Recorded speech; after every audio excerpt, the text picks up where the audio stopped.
Hello dear students, class 10 science sample paper 2023 के question number 34 के और के सॉल्यूशन में हम पहुंच चुके हैं। अगर आपने इससे प्रीवियस वीडियो अभी तक नहीं देखा, साथ ही साथ आने वाली वीडियोस का सॉल्यूशन देखना चाहते हो तो कंप्लीट प्लेलिस्ट का लिंक मिलेगा आपको डिस्क्रिप्शन में। एक बार डिस्क्रिप्शन आप जरूर चेक कर लोगे। तो इसके ए पार्ट में क्या है, what is the role of concentrated sulphuric acid. Concentrated sulphuric acid का क्या रोल है, कहाँ पे, when it is heated with ethanol at 443 kelvin, यानी कि 443 केल्विन पे अगर इथेनॉल को हीट करते हैं in the presence of sulphuric acid तो क्या होगा। गिव द रिएक्शन इन्वॉल्व, उसके साथ साथ रिएक्शन को आपको लिखना है। तो सिंपली जब भी क्वेश्चन में आपको H2SO4 कहीं पे दिख जाए तो H2SO4 जो होता है good reducing agent, sorry dehydrating agent होता है। क्या होता है? Good dehydrating agent. अब डिहाइड्रेटिंग एजेंट क्या होता है?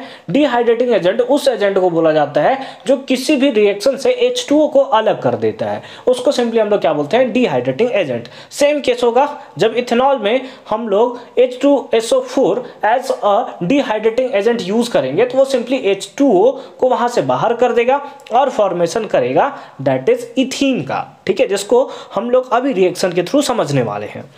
बी पार्ट में इसके है, Reesu by mistake forget to label the two test tube containing ethanol and ethanoic acid. Reesu कोई स्टूडेंट है, वो क्या है, बाय मिस्टेक वो दो टेस्ट ट्यूब लेती है और एक में इथेनॉल होता है और दूसरे में इथेनॉइक एसिड होता है, बट उसको मार्क करना भूल जाती है कि किसमें इथेनॉइक एसिड था, किसमें इथेनॉल था। Suggest an experiment to identify the substance correctly, तो हमें एक एक्सपेरिमेंट को सजेस्ट करना है उसको जिससे वो हर एक सब्सटेंस को, यानी दोनों सब्सटेंस जिसमें इथेनॉल है और इथेनॉइक एसिड है, उसको वो करेक्टली आइडेंटिफाई कर सके। तो अगर हम लोग अपने बुक में देखते हैं तो बुक में ये पार्ट जो है क्लियरली मेंशन है, जब हम लोग इथेनॉल का रिएक्शन सोडियम कार्बोनेट के साथ करते हैं तो वो कोई भी रिएक्शन नहीं करता, जबकि वही इथेनॉइक एसिड के साथ करते हैं तो वहां पे CO2 ब्रिक्स एफरवेंस हमें देखने को मिलता है, यानी कि सिंपली CO2 रिलीज होता है और इस बेसिस पे हम लोग आइडेंटिफाई कर सकते हैं कि उसमें इथेनॉइक एसिड है। अगर वो रिएक्शन नहीं करेगा दैट इज वो इथेनॉल प्रेजेंट है। तो इसके बेसिस पे हम लोग बता सकते हैं। नेक्स्ट स्लाइड में चलते हैं और देखते हैं प्रॉपर आंसर।